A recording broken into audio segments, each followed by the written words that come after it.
Welcome to Off the Wall. My name is Trey. Thank you so much for taking the time to check out the show this evening, this morning, no matter when you're watching it. We appreciate you for being here, whether you're watching on YouTube, listening on Spotify or Apple Podcasts. Hello. Thank you for being here, and thank you for checking out the show. We've got a really good show for you today. We've got a ton of games to go through and rocket through. We got NAL, some really good games there. IFL had some bangers as well. AF1 had some really solid games too, and to dive into and dissect, and a lot to unpack across the three leagues. But we also have a really great interview with linebacker Malcolm McCoy of the Beaumont Renegades, who are coming off a big win against the Omaha Beef this past weekend. We talk about his football journey, overcoming adversity through his injury that he had last year, where you can follow him on socials to look at his like redemption arc that we called it, back to playing in Beaumont and what is making this Beaumont team click, starting off 2-0. Expansion teams you usually don't see having that type of success early. So we got to dive into that and talk about the success that the Renegades are having so far. But before we dive into any of that, please make sure you're following us on socials at Off the Wall FB. F as in foot, B as in ball, Off the Wall FB. We're on Instagram, X/Twitter, TikTok, Blue Sky, Threads, all the things and stuff. Go follow us on there. Come say hi. Don't be afraid to interact. Reply to one of my dumb jokes. Give me a hot take. Let me see what you got. But if you're watching on YouTube, make sure you're liking the video and subscribing to the page as well. That helps get the podcast in front of new people and helps grow the show a little bit. And the same thing for Spotify and Apple Podcasts. Please go to the show page, rate it 5 stars, share it with a friend, peer pressure one of your friends that doesn't watch arena football into watching arena football and watching the show each week. So it's a good time. So let's not waste any more time. Let's dive into the interview with Malcolm. All right, on the show this week, we have a veteran of the indoor and arena football game. He's played for a handful of different teams through a couple different leagues over the years, which we'll dive into. He even added the title of podcast co-host to his resume in 2024, which is exciting. We'll dig into that as well. He's a linebacker for the Beaumont Renegades. His name is Malcolm McCoy. Coming off a big win this week, Malcolm. How are things in your world, and how are the vibes right now in Beaumont? Yeah, man. Huge win, like you said, man. Honestly, it couldn't be better. We're doing great right now. The city's behind us. We're having a good time. Yeah. I just can't stress enough how like the reception's been from the fans, with us being an expansion team, the new guy on the block, if you will. A lot of people are coming out and showing love and support, especially since we just finished the game the way we did this past weekend. A lot of people, it just opened a lot of eyes. A lot of people are excited on this side, including ourselves. Yeah, absolutely. And we'll get into it a little bit later, but the first game was an exciting game too. So is every game just going to be a thriller that Beaumont plays in this year? Hopefully. If I have any say in it, I would definitely say so. For sure, man. Like you said, we started off playing the two teams that were in the championship last year. So, that's as good a way as any to start off the season. So, it was great. I mean, I wouldn't have had it any other way. Yeah, it gives you a good feel for where you're at, and you're in a pretty good spot apparently. But we'll dive into that. But before we dive into Beaumont, I want to learn a little bit about your story and your path through football. So tell us a little bit about your football journey and what led you to arena football. Yeah, for sure. So I always, even like through my childhood, I kind of knew I wanted to play football professionally in some capacity. Ended up getting a scholarship out of high school to play for Bowie State University in Maryland. Small D2 school, but I loved it. We had a great time. Did some big things down there to win a championship with them my senior season. Ended up moving on to, like the professional world. Didn't have too many teams, beating down my door looking to recruit me or anything like that. So I took it in my own hands, went to some tryouts, got in touch with some agents and made some good connections. Nice. Ended up coming across Coach Marvin Jones, who at the time was the head coach for the Omaha Beef. He liked my film that I put together and everything. He took a chance on me, brought me in. This is 2021, directly after COVID. So, went over there, had a great time. Marvin Jones, shout out to him, great coach. Won a championship down there with them. From there, set my sights on something a little more ambitious. I was looking towards the IFL. I went to a tryout in Kansas, myself and my brother. And Okay. while one I did pretty good over there, ended up getting seen and I think signed on the spot by Coach Fred Griggs, who at the time was the head coach for the Duke City Gladiators in New Mexico. Yeah. Yeah. Okay. Played the season down. Yeah, yeah, man, that was great, fun time. I didn't know what to expect going so far from home because I'm initially from Maryland, but Yeah. out in New Mexico, it was a great time. Fan base is amazing, and made some pretty good connections on that side as well. Yeah. But from there, following season ended up landing with the with were the Albany Empire at that time. Mhm. Um, I kind of went downhill due to management issues. Sort of. But Yeah. all right, yeah. If you follow indoor football on any capacity, you probably Yeah. know exactly what I'm getting at. Uh-huh. But that kind of ended up falling apart. From there, I ran into one of my former teammates with Albany ended up going to West Texas to play for the West Texas Warbirds, and he Mm. gave me a call, and they gave me a shot down there too. I played like the last fourth of the season, if you will, where I unfortunately ended up getting a knee injury, tore my MCL and partially tore my PCL. Oh, Um, wow. which caused me to sit out the entire season of 2024. But now that I'm back up to full health, I like to think I'm better than I was before. So, Yeah. got a call from the guys over here in Beaumont, and they wanted to take a chance on me. So, came down here and looked back since. That's awesome. Yeah, I remember when I first started following you from the fan show, I was like Mm-hmm. following along on TikTok and I was like looking at your path to recovery and like you were posting all the things you were doing. And I was like, man, Yeah, this is pretty cool. Like we're seeing the redemption arc. We're seeing it happen in real for time. So to sure. see you get back out there this season and start off the way you have, it's been really sweet. Yeah, yeah, man, I appreciate that for sure, man. It was more of a mental game for me. Yeah. I've never been injured really. I've been hurt, that comes with football, but Right. Yeah. having an actual injury that keeps me from moving and doing what I want to do, it was a huge mental wall to climb over. So, Yeah. luckily I had the right guys in my corner and people keeping me up.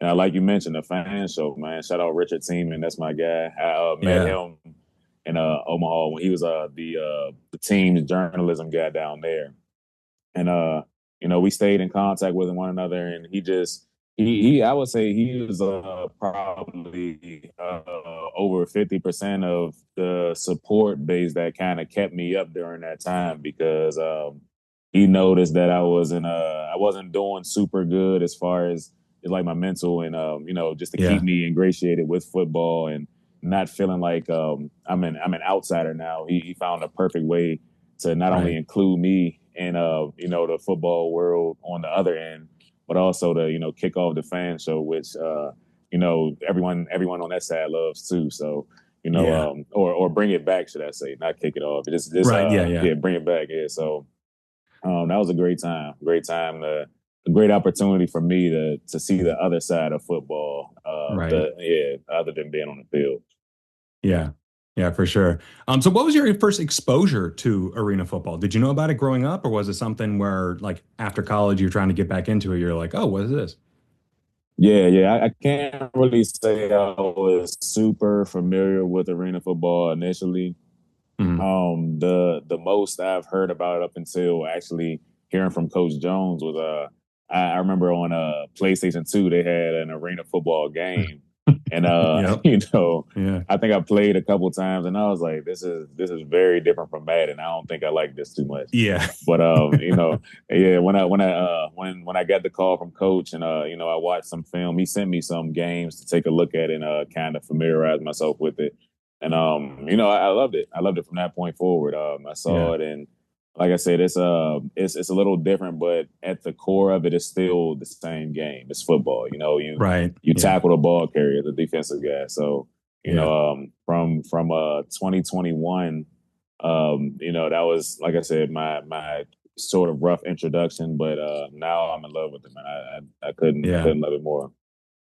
It also helps being a linebacker, being coached by one of the greatest linebackers of all time. I'm sure that Man, made the transition a little bit easier too. Oh, 100%, 100%, man. Yeah, I did my fair share of studying up on Coach Jones too, because Uh-huh.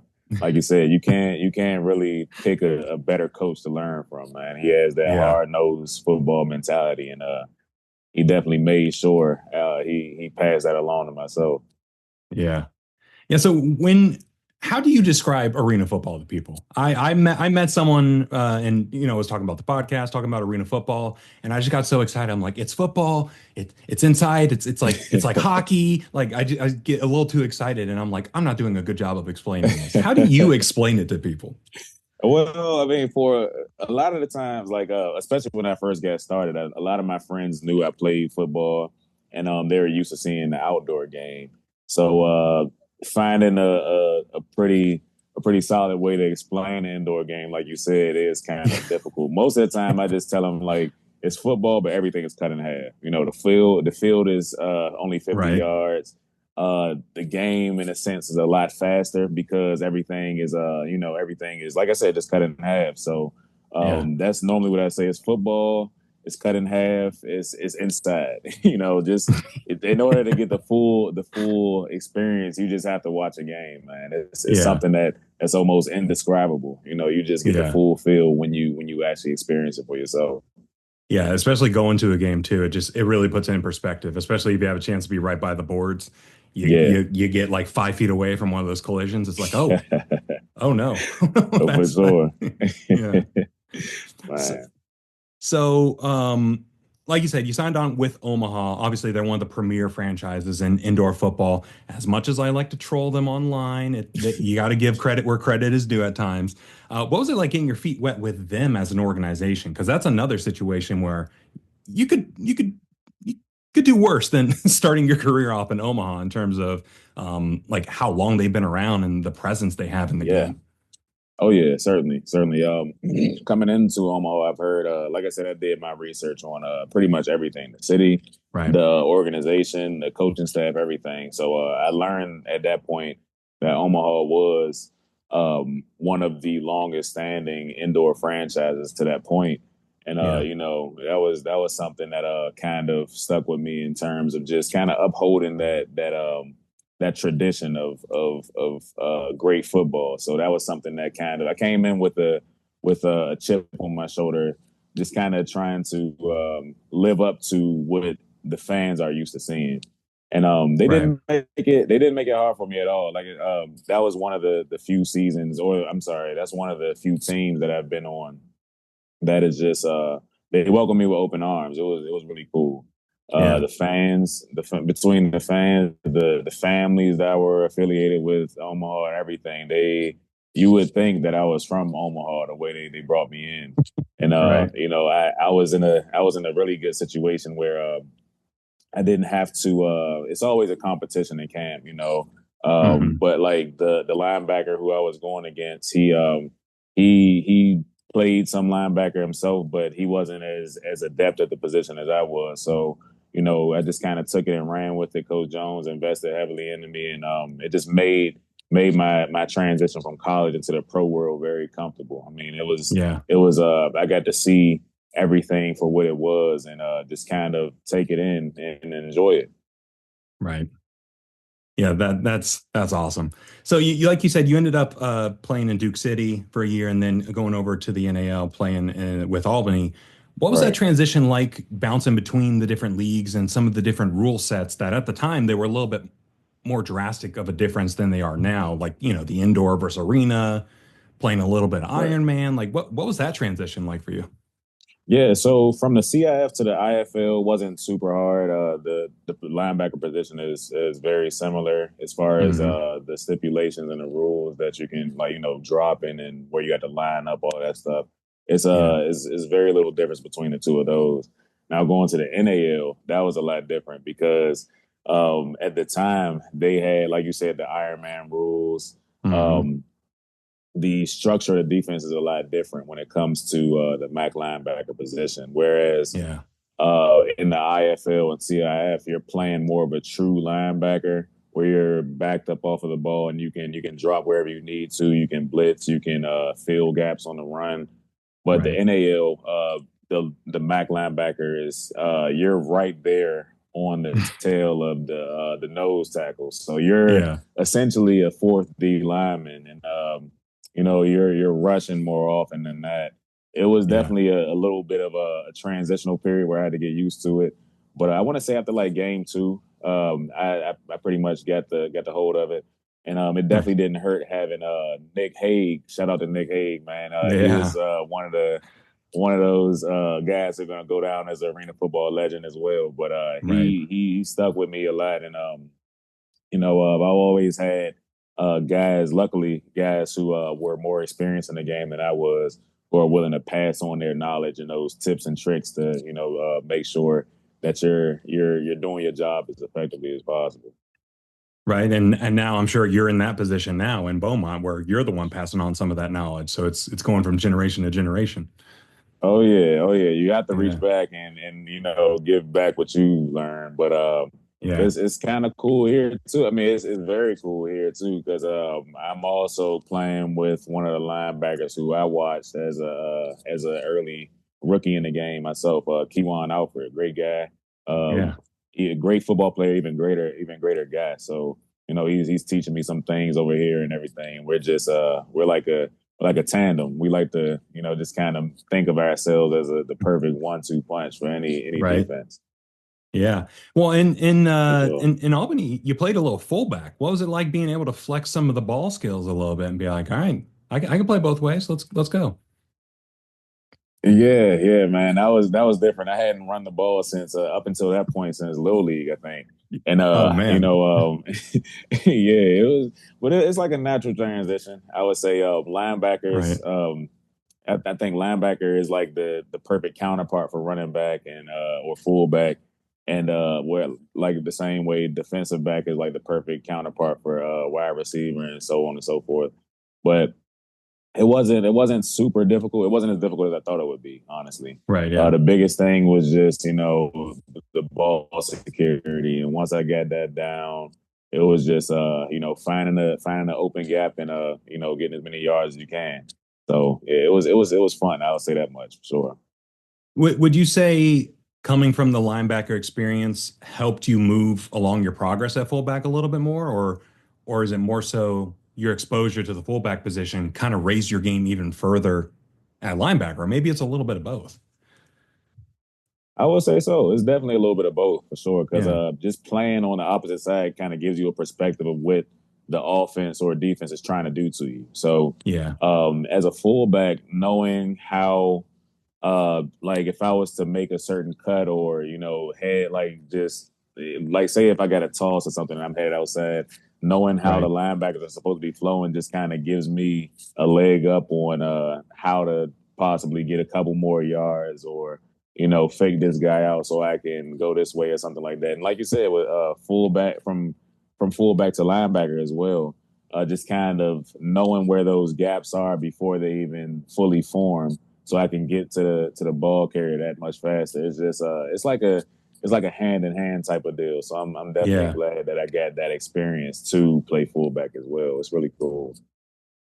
Yeah. The Iron Man brings such a unique element to the game. We'll have to see if it ever Hmm. comes back in any capacity, um, but we talked about the fan show. I wanted to touch on that again. What was that experience like as a whole? And you touched on how like Rich kind of reached out to you, but like how did that initially come about? And like what were some of the biggest takeaways you had from it being on the fan side of Yeah, things and broadcasting? yeah. So just to kind of backtrack a little bit, like I said, Rich is a guy I met in Omaha. We got really close back then because Yeah. I never minded doing interviews and stuff with him. He's just a really great guy. Um, once I did get injured and everything, he had already been talking about and bouncing ideas off me. It's just like coming, bringing the fan show back, and how much his group of friends have been talking about how much they miss the fan show and things like that. I was like, yeah, no, I'm all for it. I support any capacity. Yeah. Little did I know that he was actually trying to soft pitch it to me back then. But you know, but Yeah. Yeah, and then he finally came out and asked if I'd like to, join him as a co-host. And I was like, man, for sure. I mean, that's the least I can do. I mean, you've done a lot for me. I love to help. Yeah. So, I was a little nervous initially. I had never done anything as far as journalism in that capacity, but I don't mind. I don't mind talking in front of crowds. I don't mind being on camera. Is one of the things Yeah. I never minded doing. So I was like, why not? Stepped into it, and like I said, it just broadened my perspective as far as the football world. Man, it was a really good experience. I got to go to see a championship game live. Yeah. Yeah. The IFL hosted the fan show at the championship game in Vegas, which was really cool. It was just seeing the other side, just kind of like I said, just made me understand that there's more to football than just simply playing. It's a Right. lot more to Yeah. be enjoyed as a fan, as a broadcaster, as a journalist. It just enriched the football experience for me, if you will. Yeah. Yeah, absolutely. And it was refreshing because I found the fan show at the beginning of the season last year, like right around the time you joined. And for me, it was Yeah. great because I was getting this show going, and so I was like learning about the game and learning about content creation from watching the fan show. So it was like, all right, this is awesome. Like I Oh have wow, something to kind of build off of, and look what they're doing. How can I adapt what they're doing, and make this thing a little bit better. So it's that's it's awesome cool. to be able to chat with you about this, and I'll have to get Rich on here sometime to talk shop. But yeah, it was really refreshing. But I want to know your perspective on this. What's more difficult, playing an arena football game Mm, or having to watch all the games and podcast about it? Watching every game is a grind. You know uh, this. It's not for the weak. So be uh, honest. Which one is more difficult? for sure. Man, that's a great question too. That's a great question because you're approaching the game differently, right? Depending Yeah. on what side you're looking at. So Yeah. as a player, you're watching the film, you're trying to break down what the team does best and what they're trying to do to you, and Yeah. it's not a lot of I won't say it's not a lot of brain power that goes into it, but it's a Yeah. lot different as a journalist or a broadcaster, just trying to um, watch the games and what not from a player's perspective, but just kind of chop it up in every way, just every way Yeah. possible. Because I normally watch film from a defensive perspective. I'm only watching the offense. I'm just trying to figure out what they have planned and what they do best Right. and things like that. Versus on the other side, you're watching the entire game. You're watching multiple games. So Yeah. I would say mentally it's a taller task to actually do it from the journalist side, man. I have Yes. a newfound respect for you guys after definitely have a huge amount of respect for you guys after being on a fan show, man.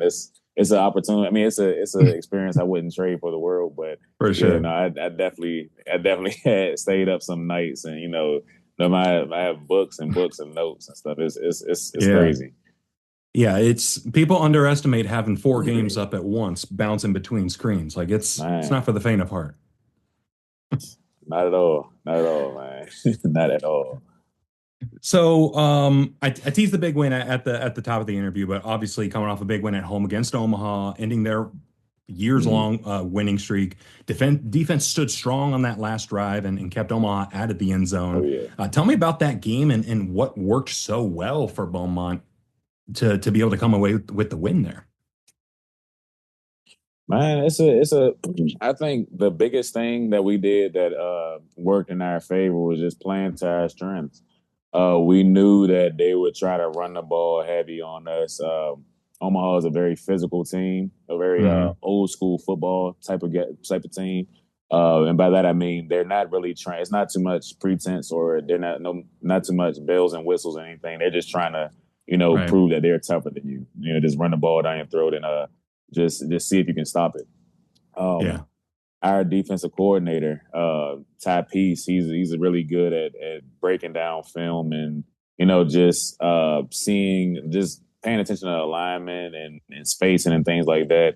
And he kept it pretty simple for us. He just told us, we have to outman them, and we have to come downhill, we have to make tackles, we have to play hard and play fast. And I think that's what we did. So I think that served us a lot. Yeah. So heading into this game, you guys had a really interesting schedule. Like before the season, you had a team that didn't end up making the final cut, and you ended up with a schedule where like you played Sioux City, I think like on March 8th, and Right. then you had a literal month Mm-hmm. off. A full, I think it was like 36 days in between games, and then you played Omaha. Like, how did you Man. guys stay loose? How did you Mm-hmm. stay locked in? However you want to say it, like to be able to just pick up where you left off and take care of business like you did. Like it doesn't seem like it would be an easy task. It wasn't. It wasn't. It was. It's certainly as challenging as you would probably think it is. We kind of Right. joke around here and like call it our bad month instead of bad week. Uh, but no, we treated it as if we had a game every week. We still had Yeah. like we'll better yet, I should say we treated it like camp more or less. Okay. Um, we had like full padded practices with full contact and everything. We weren't just resting the entire month. We wanted to make sure that Right. we come back and we look like we've actually been working, opposed to coming back as if we took a month off. So, Right. we approached it just like we would. We approached every week just like we would any game week. So that worked in our favor a lot. The coaches did a great job of staying on top of that, and finding that perfect balance between practicing hard, but also having those shell days to keep us healthy and make sure there's no one too banged up going into the game. But like I said, we just treat it like we would any other week. So we Right. just took it day by day. Yeah, you don't want to have people injured coming out of your bye month. Like Exactly. that would not be great. That's not ideal. Not at all. Not at all. Yes, especially with the stretch of games you guys got going on. I think you got like 7 or 8 games in a row now. So all the Yeah. relaxing in the bye month, that's gone. You're hitting the grind now. How are Yeah. things looking for the rest of the season? And tell me more about this Beaumont squad. Yeah, yeah, no, we kind of sharpened our focus, and we're looking forward to that long stretch of just game after game, especially after that month off. We started kind of getting I guess you could say like cabin fever. We were hitting each other so Oh much, yeah. we're just itching to hit somebody else. So yeah, no, but we got a tough bunch of guys, man. It's hard to really find any drop off in the groups. The first and second group is just like you can really pretty much play anybody at any position with any other guy. But like Right. it's not too much of a drop off anywhere really. So great bunch of guys. We're looking forward to winning a lot of games and possibly going all the way. Yeah. Yeah. I mean, if the first 2 games are any indication, guys got a good shot at going the distance here. So I'm excited to see For Beaumont sure. continue to evolve and grow from here, and excited to see how things go the rest of the way. It seems like you said, developing a great atmosphere within the city or surrounding Mhm. the team, the support. So a lot of cool things being built up, not just for this season but beyond. I really appreciate you hopping on here today, Malcolm. Where can people follow you on socials to kind of continue to follow the journey through this season and beyond? Yeah, man, for sure. Definitely want to thank you for having me on too, man. It's an honor. I've been following you as well. We Yeah, I appreciate it. we spoke here and there through the social media and stuff, and Yeah. I'm a huge fan for sure. But if anyone would like to follow me on Instagram, it's sleazy SLEEZY _Malk MALC. Yeah. Same thing for TikTok too. I post a lot of content about not only football stuff, but just bouncing back from injuries, overall wellness and stuff like that, because that's something has become more important to me during my recovery process. So Yeah. yeah, check me out. Yeah, absolutely. The links to go follow Malcolm will be in the description. What's the story behind the sleazy Malk? Like, how did that come about? Yeah, man. So I've had that nickname since college, I believe. It's one of my guys who I knew back then. He played some football, and he said, what was it? He said every time he saw me, I just had like some like he described my smile as like a devious grin, like I'm up to something no good or something like that. I was like, bro, I'm the most chill guy you'll meet, man. Yeah, I'm I'm not hanging in a out. What yeah, but yeah, he just like, yeah, you look like a sleazy guy. You like a sleazy dude. I was just like, all right, man. So he just started, yeah, sleazy mouth, what's going on? And it just caught fire. So I was like, hey, sleazy mouth it is. I'll take it. I'll take it. I like it, man. that's so funny. Yeah. Yeah. That's so good. Well, everyone go follow Malcolm and best of luck the rest of the season with Beaumont. I'm looking forward to seeing how the season unfolds, and we'll talk soon. Okay. For sure, man. Sounds good. Take it easy. All right. Yeah. Big thanks again to Malcolm McCoy for joining the show and talking about his football journey, talking about what he was doing with the fan show last year while he was rehabbing from injury, and just talking like his journey as a whole was really good to talk through and really inspiring. Go follow him on socials. The links to all of his socials are in the description below. If you're on YouTube, you're seeing me point down. Literally, just scroll down a little bit. If you're on Spotify, I'm verbally pointing down, or Apple Podcasts, verbally pointing down to where those things are. Go give him a follow and let him know that you heard him on Off the Wall. So since Malcolm was on the show, we're going to talk about the NAL first. We're going to flip things around a little bit. So starting off in the NAL, we had a couple of games that we can dive into. First one we're going to talk about is the Carolina Cobras going out to Idaho to face the Idaho Horsemen, and Idaho won this game 34-21. So for starters, this Idaho home field advantage, it's real. Like part of it is it's just such a haul for any team in the NAL to have to trek across the country to get to Nampa, Idaho to begin with. Carolina is 2,300 miles away. So they had to take that long trip out on a shorter week than I'm sure they would have preferred. And they were a little bit shorthanded in this one, too. Their leading running back on the season and really the heartbeat of their offense, Tobias Taylor. He ended up going to Omaha with Coach Brandon Negron when he was announced as the head coach over in Omaha. And that left a little bit of a hole in the offensive identity for the Cobras. But the Cobras actually turned to defensive lineman Caleb Lowry for running back duties, and he was rumbling and stumbling and was a real joy to watch. Go check out the our Off the Walls X account to see some of those beauties that he turned in. But the Carolina offense just really struggled a lot in this one. New quarterback Dominique Schaffner had a rough go. 10 for 23, 80 yards, three interceptions. He just looked out of sorts passing the ball, but he did really well running the ball with 13 carries for 47 yards and two touchdowns. And I think right now, talent-wise, the strength of the Cobras team is at the wide receiver position, where you've got like Jordan Barton, for example, at wide receiver one. They weren't able to get him the ball nearly as much as you would hope. So I think the wide receiver spot is the point of emphasis, or should be the point of emphasis, but they just couldn't get them the ball consistently throughout the game. And honestly, Idaho was in a similar spot to start this one. Quarterback Caleb Lowe eventually came into the game and in relief of Giovanni Sanders. He didn't start off so hot, and Lowe really lit it up. He ended up going 10 for 16 for 130 yards and four touchdowns, including an absolute dart to the corner of the end zone in the fourth quarter to score a go-ahead touchdown and really put Idaho in the driver's seat moving forward. But Idaho has been a team that's really hot and cold, but they play really, really well at home. But can they bottle up some of that magic and take it on the road with them? Because if they can steal a couple games on the road, we could see them slither up the old standings after a rough start to the season, and they could be making a playoff push if they're able to capture some of that magic on the road that they have at home. And I think they can give any team in the NAL a run for their money if the game's being played in Nampa, Idaho. Like, throw the records out the window. None of that stuff matters when you're playing in Idaho and teams are having to travel across the country like that to go to Nampa. But a big win for Idaho. They needed it. Carolina's got some soul searching to do, but yeah, it's going to be an interesting week to see how both of these teams take the result of this week and move on with it. The next two games of the week I did not watch because they were NAL teams facing some semi-pro teams. There were some other leagues going on at the same time that I opted to watch and didn't run this back, and can't run it back right now due to the whole NAL YouTube situation. But won't get into that. Don't want to ruffle anybody's feathers or put anyone in a mood about it.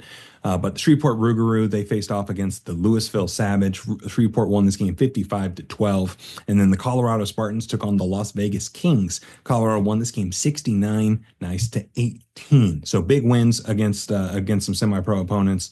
And hopefully they'll be able to take some of that momentum that they have in those games and carry it on to the next couple of weeks. But the best game of the weekend by far that I want to talk about is the Omaha Beef going down to Beaumont to face the Renegades. Both teams undefeated. Beaumont hadn't played in 36 days.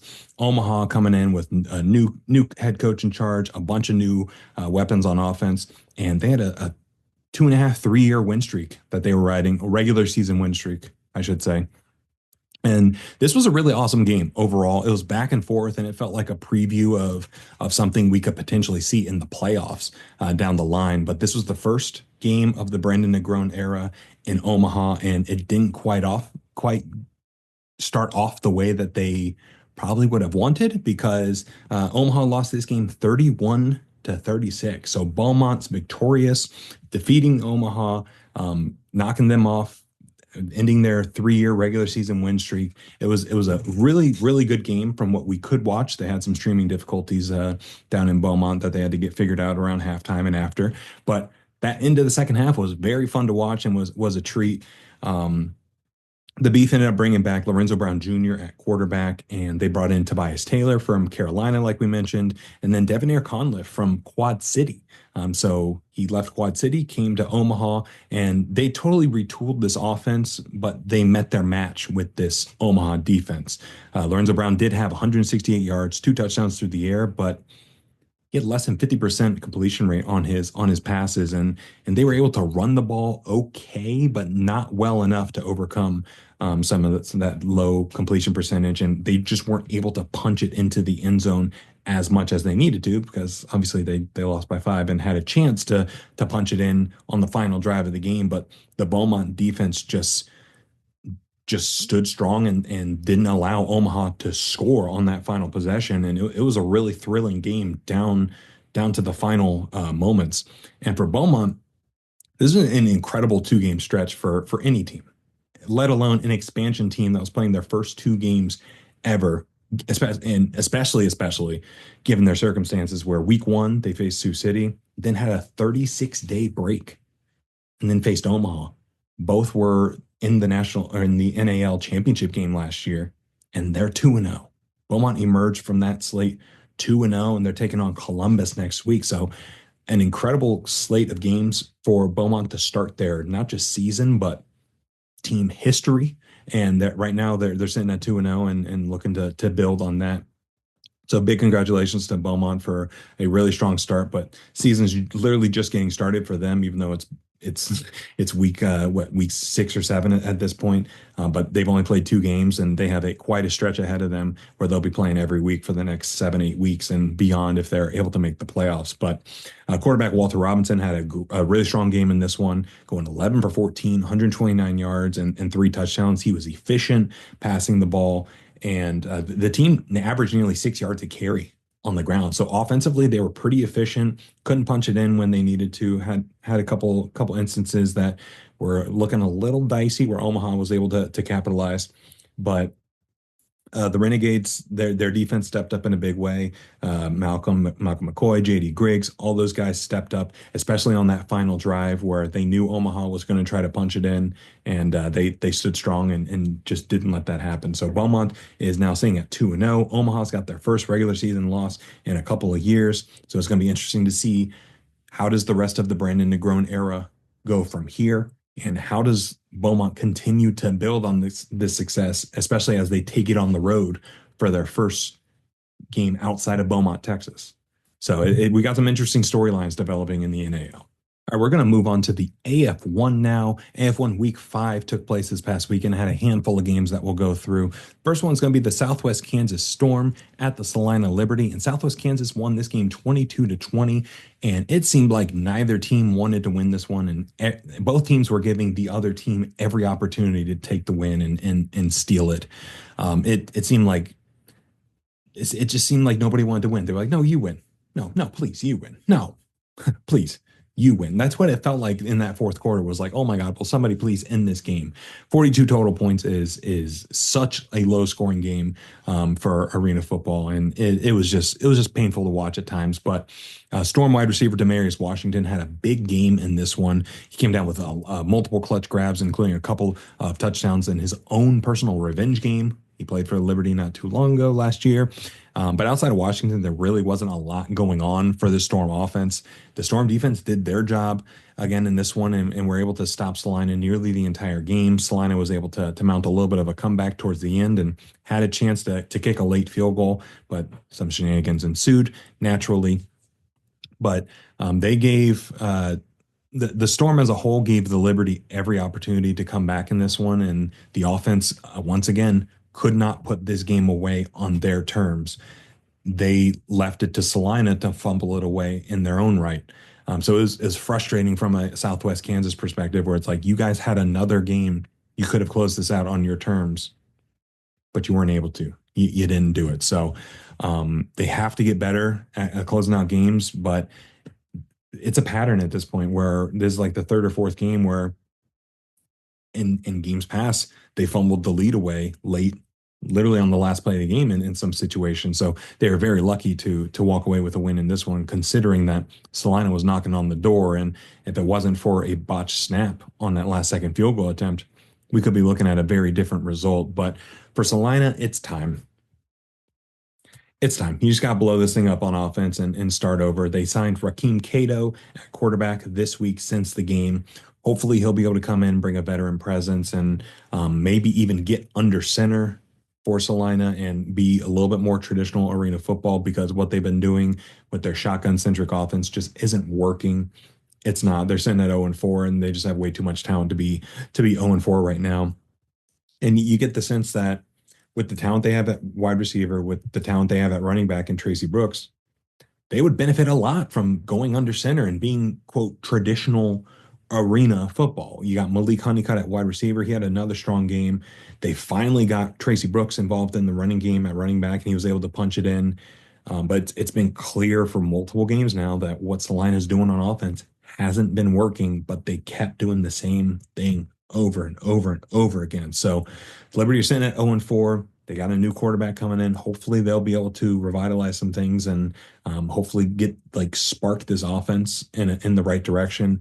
But it's a very real possibility that if this trend continues with how they've been operating, they could end up with double-digit losses, which is something that I don't think anybody heading into the season would have possibly seen for Southwest Kansas. But moving over from the battle in the state of Kansas, we're going to go over to Washington, where the Corpus Christi Tritons face the Washington Wolfpack. Corpus Christi handily won this game, 61-21. And I was having a chat with some folks on social media. Again, give us a follow at Off the Wall FB. We're talking about Corpus Christi, and an interesting question was brought up. Is Corpus Christi a legit contender, or have they benefited from playing some bad teams at this point in the season? Let's just call it what it is. Salina has proven to be a bad team this year. Washington, not a great team this year. I would say that it's a little bit of both, but leaning towards the fact that Corpus Christi is beating down these teams. They're not just barely beating them by a field goal with 10 seconds left. No, they're beating these teams by double digits. They're covering the spread in every single game. So they're doing their job in making sure that they defeat these teams with no doubt. And the thing that's scary for the rest of the league is that you could tell Corpus is still figuring things out on offense. They're still making mistakes. They're far from perfect, and they're still growing through some things, but they posted 61 points.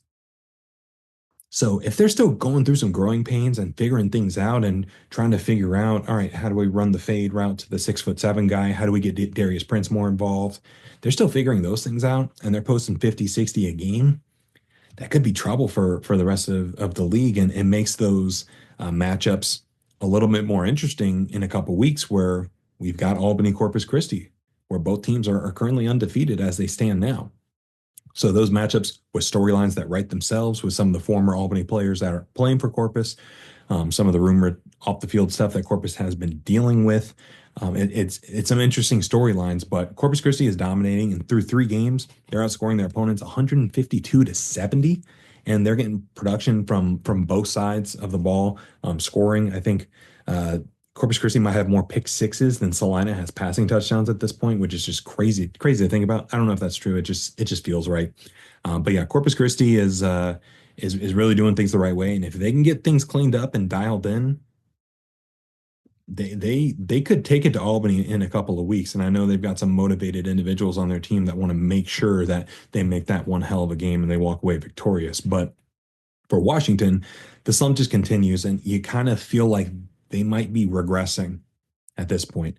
Week 1, they scored 33 points in a loss. Week 2, they scored 35 in a win. Week 4, they scored 23 points in a loss. Week 5, they scored 21 points in a loss. So the points are going in the wrong direction here. And the offense has to get going. And to me, it starts on the offensive line. Corpus Christi's defensive line was just having a day and absolutely steamrolling the Wolfpack offensive line and making quarterback Ed Crouch run for his life. Pick any play in the second half, and the odds are Corpus Christi beat the offensive line and was chasing Ed Crouch, and Ed Crouch was just sprinting for his life and heaving the ball downfield, hoping that somebody's out there, just get the ball out of my hands. Like it was pretty messy in that second half. And again, the offensive line has to give the Washington quarterback a chance, a fighting chance to get the ball out. And it just seems like they've experienced some success in the short game. And if your offensive line is getting beat down, get the ball out of your quarterback's hand as soon as possible. Stop going for the home run ball every single time that takes 4, 5, 6 seconds to develop. When in reality, throw the little hitch, throw the little screen, like do more of that, regardless of what the score is. If Ed Crouch is running for his life, that's doing nobody any good. And again, the play calling just wasn't ideal on offense. The defense was doing their job in terms of creating multiple turnovers in the second half, and it was just all for nothing with how this Wolfpack offense was playing. And they threw a pick six late in the game, multiple turnovers, and it was just a messy display by the Wolfpack offense. And they get a visit from Nashville this upcoming week, and we could have another ugly one on our hands. So Washington's down bad in a bad way with a Nashville team that's quickly figuring things out on offense. So that one could get a little messy unless Washington is really able to anchor down that offensive line and get the ball out of the quarterback's hand as soon as possible. And the last game of the weekend was probably the most anticipated matchup of the year in the AF1. It was the Billings Outlaws facing the Albany Firebirds, and Albany absolutely steamrolled the Billings Outlaws in this one, 62-24. So Billings had an opening drive that looked eerily similar to what they did at the Brawl at the Mall last year, where they were controlling the ball, methodically working their way down the field, running the ball, running short plays. I don't think Albany had touched the ball, and I think Billings had the ball for like the first 6 minutes of game time in the game. And it was looking like, all right, that's the recipe for success. Keep the ball away from Albany. But Billings just had an absolute nightmare start to the game. They had a couple of turnovers, one interception, and one turnover on downs that ended up giving Albany the ball on the 1 yard line and the 7 yard line. They were able to punch it in pretty easily. Billings just had a very, very, very, very, very bad start. And you blinked, and suddenly the score was 35-7. Very early in the game. But despite the lopsided loss, I wouldn't write off Billings just yet. Everything that could have gone wrong for Billings in this one went wrong. And as silly as it sounds, I liked what they were doing on offense. They just couldn't execute on third downs and some of those crucial fourth downs. Quarterback, Braden Wingle, he was rattled and never really got fully settled in. And he's looked good in the first couple of games, but you could tell he just wasn't super comfortable with like in the pocket, and the Albany defensive line was able to really disrupt his rhythm and get in his head. But the Outlaws get a rematch next week in Montana, so it's one of those rare situations where you get an immediate rematch, like a home and home type situation. So we'll look to see if they can make this more of a game next week. For our sake, I hope that's the case, because this one was a rough one to watch for Billings fans. But for Albany fans, they loved it. This is an absolute game of the year for them. They absolutely loved it. And it had to feel good to get this one.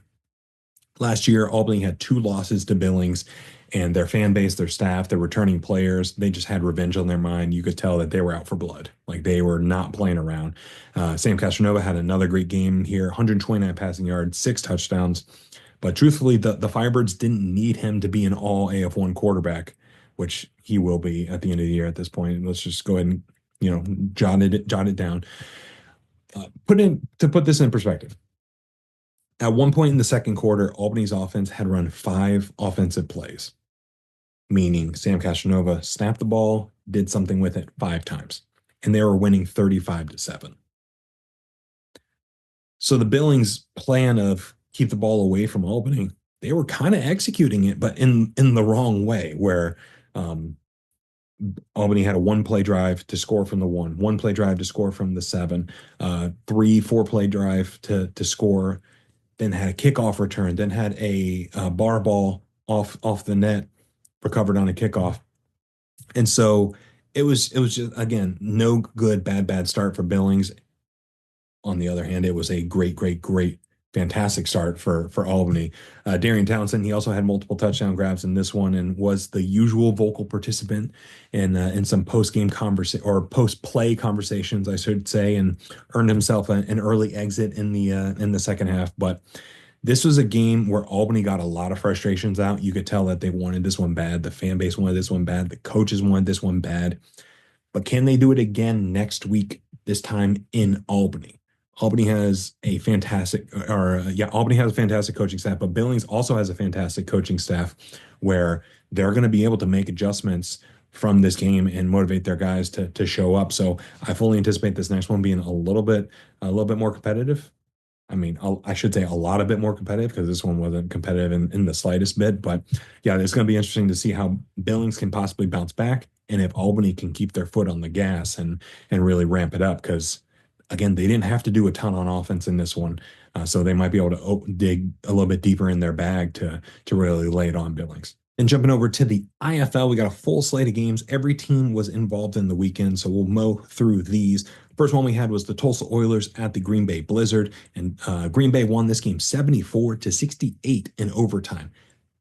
That's right, 74-68. So this was one hell of a game to kick off the weekend of football. 142 points were scored. Both quarterbacks were playing out of their mind, and it was the game that kind of gives that old school arena football nostalgia, but it was indoor football. So those arena football old heads that hate on indoor football, Exhibit A, right there.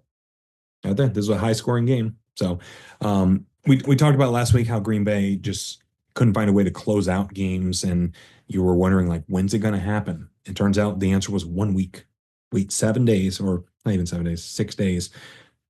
Oh, maybe what, 7 or 6 days. Wait, 1 week on the IFL calendar for them to be able to do it. And Green Bay trailed by 9 late in this one, and they were able to score a touchdown, kick a deuce to tie it at 61, and then score again to force overtime. So this is a fun game to watch. Some really great quarterback play from both sides. Max Mailer, 183 yards through the air with 4 passing touchdowns and 3 more on the ground. Kimo Clark, he had himself a day on the ground as well, 57 yards and 4 total touchdowns. And that Mailer-Clark connection is cooking, and Green Bay battled back. So credit to Green Bay for being able to overcome the deficit against a very talented Tulsa Oilers offense. And for Tulsa, it felt like a matter of time before their offense just popped, because with TJ Edwards, it was a matter of time. Like, you don't see TJ Edwards led offenses struggle like they did in the first couple games for 3, 4, 5 games at a time. And he just popped off in this one. 134 yards, 6 passing touchdowns, another 110 yards on the ground, 3 rushing touchdowns. 3 different receivers caught multiple touchdowns in this one, and they just seem to be humming along, and it's puzzling to think that they lost this game.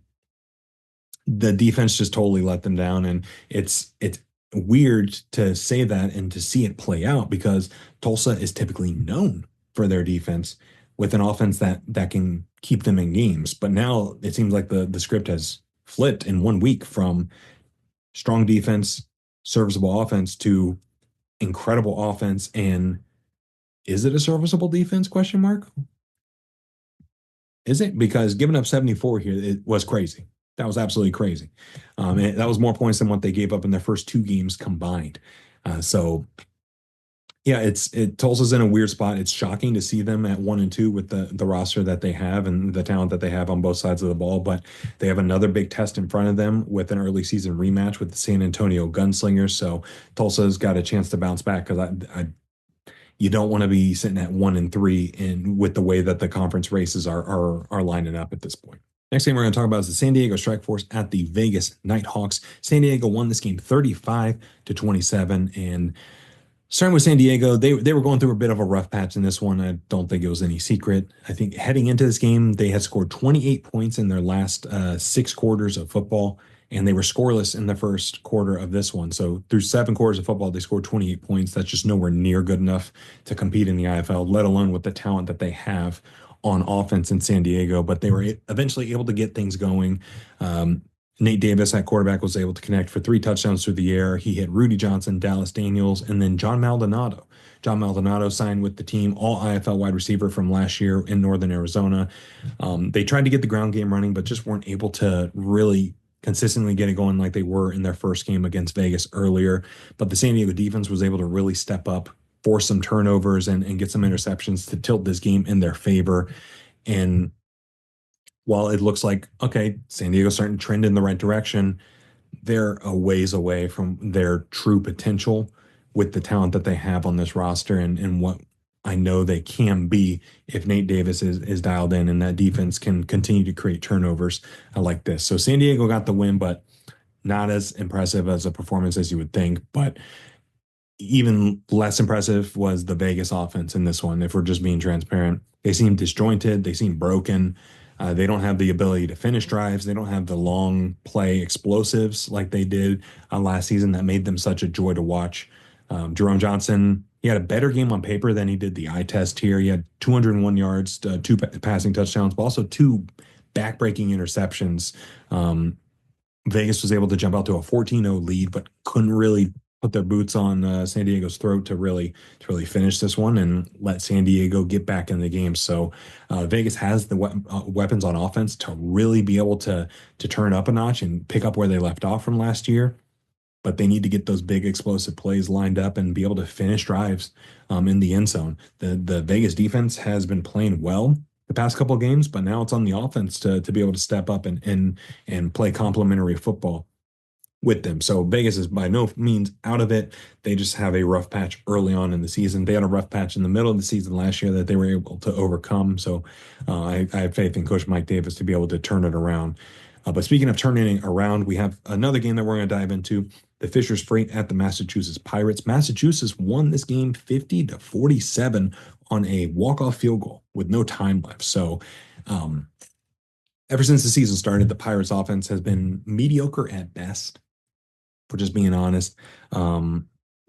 Especially when you consider the talent that they have across the board. They started with Anthony Payton at OC, then Mark Stout was interim OC, but then against Fishers, they were able to debut a technically third OC in Martin Theus, and the offense immediately looked refreshed and improved. And Kenji Bahar at quarterback had the best game of the season by far. He had 7 total touchdowns, 3 through the air, and 4 via 1-yard tush push. So I think he might hold the IFL record for tush pushes at this point in a single game. But they were able to march down the field and consistently punch it in to the end zone and get into the red zone. So they were just methodical with getting all the way down the field and scoring. And the defense was able to rise up and get some stops in the second half. And with a minute to go, Pirates offense was able to march down the field behind a big play from Puka Williams on a catch and run. And he was able they were able to get down within the 10-yard line. I think they got down to the 5, call the timeout with 2 seconds left, and let Josh Gable kick the game-winning field goal. So it was a much-needed win from the Pirates and a win that you felt was coming. It was just a matter of time before Massachusetts was back to their standard, and it felt like Fishers was overperforming a little bit leading up to this point. For Fishers, this was a tough test against a very talented Pirates team. The Pirates roster, like when you go player for player, talent-wise, they're one of the tops in the league.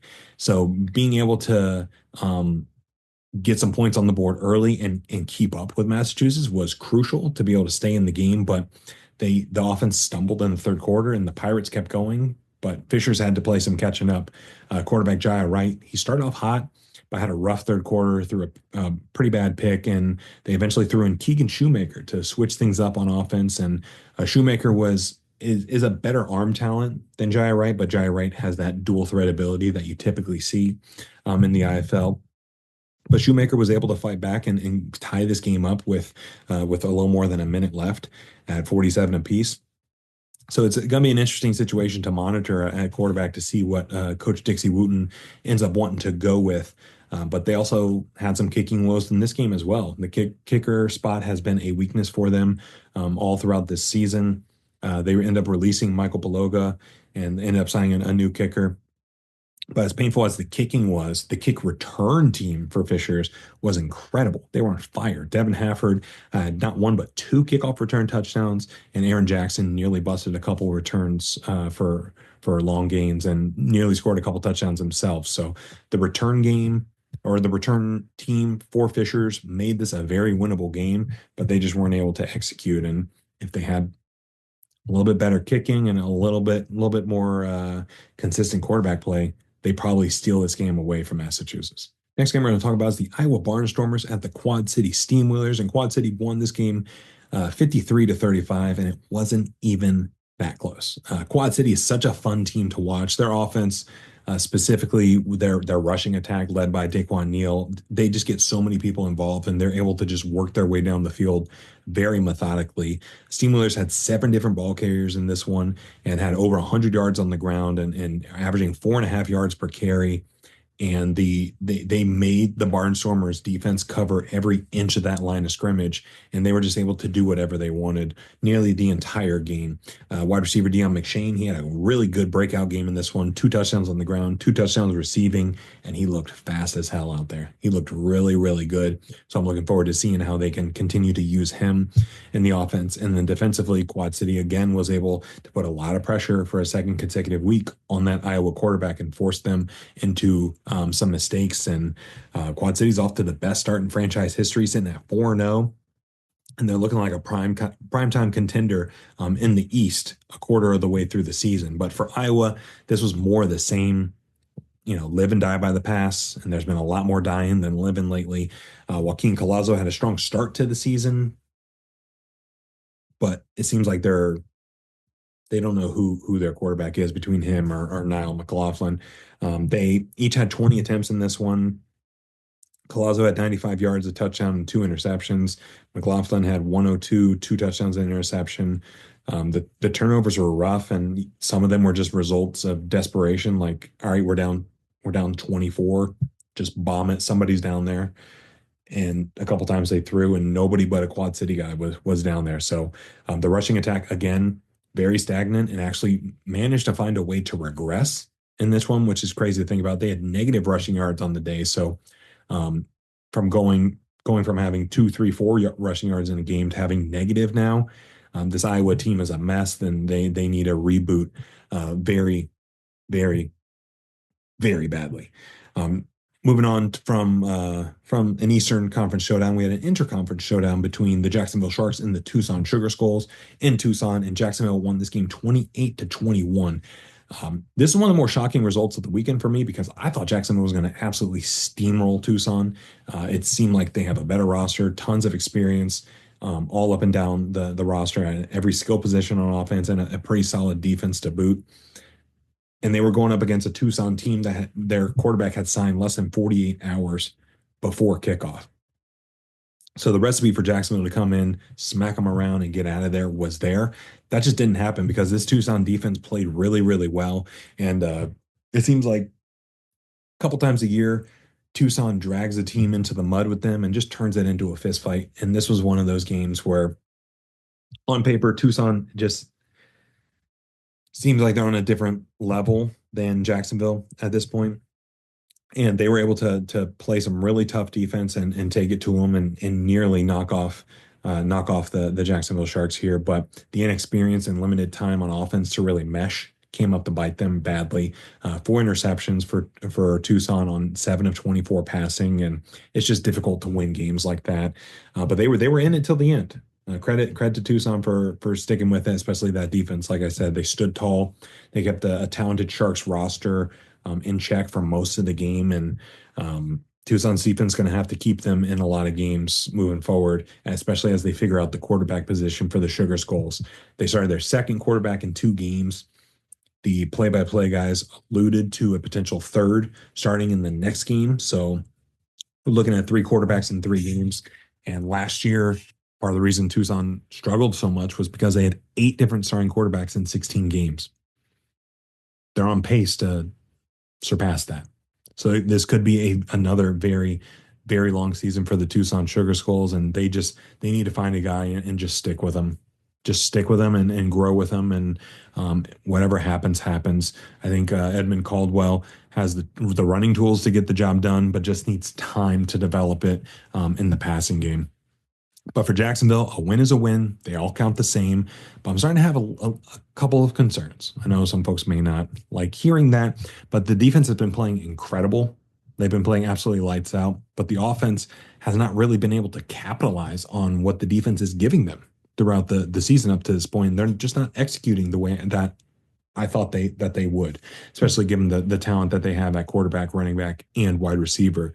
They got 4 interceptions in this one, but were only able to score 28 points and just weren't able to finish drives and weren't able to punch it into the end zone. And the road might get a little bit tougher for Jacksonville from here on offense, because it looked like Jimmy Robinson came up a little bit hobbled. It looked like he had like a non-contact injury that didn't look great. So I don't know what his status is as of right now, but it being non-contact the way it was, they could be without a key playmaker for an extended period of time. And the points are just trending in the wrong direction for Jacksonville right now. First game, 46, second game, 38, third game, 28. That's not what you want to see. And the offensive production is going down, and they're facing a team in Massachusetts that looks like they might have things figured out this upcoming week. So Massachusetts is coming to Jacksonville. Jacksonville's got to get some things figured out on offense, get Vander more involved, get Karan Ashley more involved, and hopefully revert, for their sake, reverse the trend of points going down, because the Pirates are going to come down. They're gonna play a physical game, and they have the talent on offense to be able to go blow for blow with any team out there. Next game we're going to talk about is the San Antonio Gunslingers at the Arizona Rattlers, and Arizona won this game 63-55. Another very high scoring game. The Arizona Rattlers, they're just a runaway freight train. Like, get off the tracks. Like, just get off the tracks. There's no stopping them. They simply overpower teams, and they can flip their identity in an instant to win games. Oh, the passing attack isn't working the way it usually is. That's fine. We'll just run for 9 touchdowns in this game. That's no problem. That's exactly what they did here. San Antonio got off to a pretty hot start in this one. They were up 14-0 over Arizona, but they never wavered. They never blinked, and they took control of this game, and they turned that 14-point hole into an 18-point lead in the fourth quarter. Running back Ron Brown Jr. had a great game with 63 rushing yards and 4 touchdowns on the ground. Dalton Sneed, 54 yards on the ground and a 4-pack of touchdowns himself. And the game really flexed Arizona's versatility in terms of the past couple weeks. Dalton Sneed has thrown 6 touchdowns, over 200 yards, and they were able to flip the script to being a team that can pass the ball efficiently and effectively, to being one that, okay, that's not working, that's fine. We'll just run the ball, and we'll run the ball very successfully. So this is a great game for the Rattlers, and they're keeping this thing rolling, and they're probably the hottest team in the NFL right now, just based on how they started this season. But for San Antonio, this offense finally erupted. This was the first game in the post Tom Menas era after he was let go after the win against the Bay Area, and they scored more points in this game than they did the previous 2 games combined. Quarterback Malik Henry, he was really letting it rip out there. Threw for 201 yards and 5 touchdowns, but 2 interceptions as well, which came up big. But one of the reasons why this offense was finally able to click was we saw the season debut of wide receiver Nyquan Murray, and the All IFL wide receiver had quite a start. He missed the first couple games due to the short-term IR, but he ended up getting 7 catches for 130 yards and 3 touchdowns in this one. A couple of really slick one-handed grabs for touchdowns as well. Khalil Rashad made his season debut and was able to rip a long kickoff return in the fourth. Defensively, This was a shocker for San Antonio because it looked like they were going to be a strong defensive team this year. But Jordan Jones got ejected in the first half, later got released this week, and it all kind of unraveled from there. He was the stalwart of the middle of that defense and plays wall to wall very well, and his presence was missed. Ravarius Rivers didn't play in that game because he ended up getting the call back up to UFL with the Memphis Showboats. So congrats to Ravarius.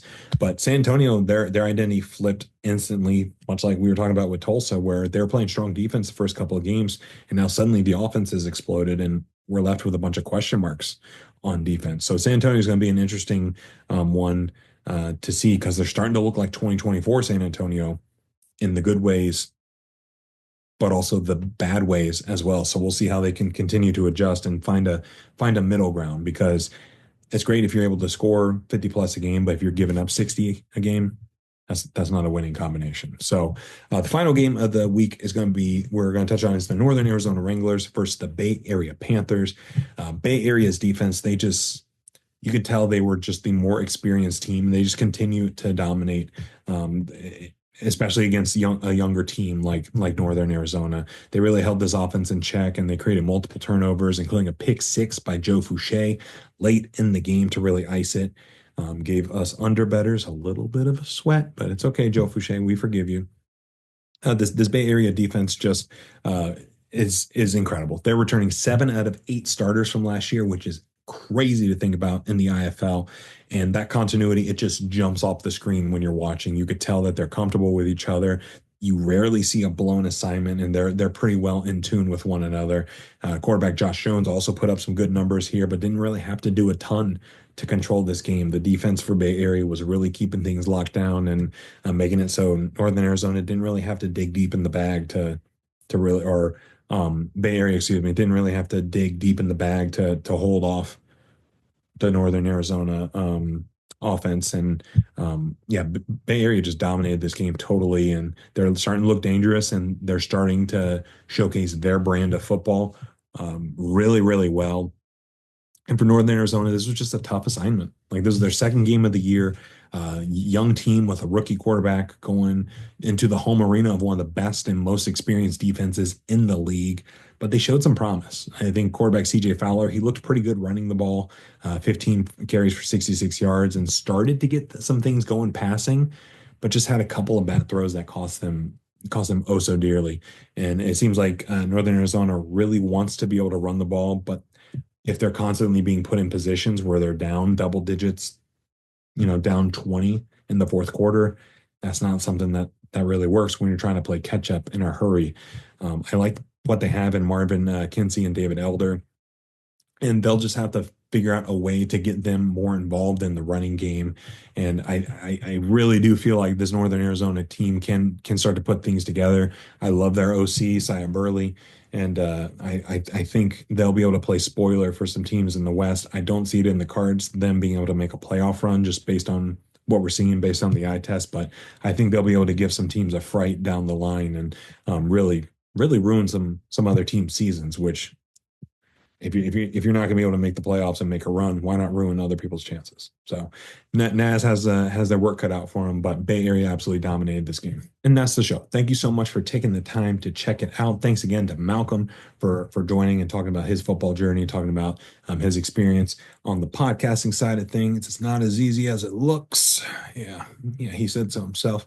And talking about the Beaumont Renegades this season. Excited to see Beaumont continue to take the field and continue to do their thing in the NAL and continue to build from there. So go give Malcolm a follow. Go give Beaumont a follow on socials.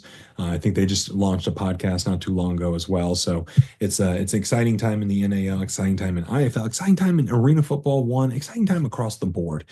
So to stay up to date with all the excitement of things that are happening in the world of Arena Football, please make sure you're following Off the Wall at Off the Wall FB, F as in foot, B as in ball, across all socials. All the links are in the description below. Visual point for YouTube, audio point for Spotify and Apple Podcasts. And then make sure you're subscribing to YouTube, liking the video, sharing, doing the same thing on Spotify, Apple Podcasts. It helps a lot. So come say hi on socials. And there's only 24 hours in a day. And the fact that you chose to spend like an hour and a half here I would say chatting it up, but listening to me chat it up, I guess, about arena football means a lot. So really appreciate the love and support so far. Go give Malcolm a follow. Go give Beaumont a follow. Come say hi on socials. Let's enjoy this upcoming weekend of games, and let's have ourselves a weekend. So take care. Have a great rest of your week. See you on socials.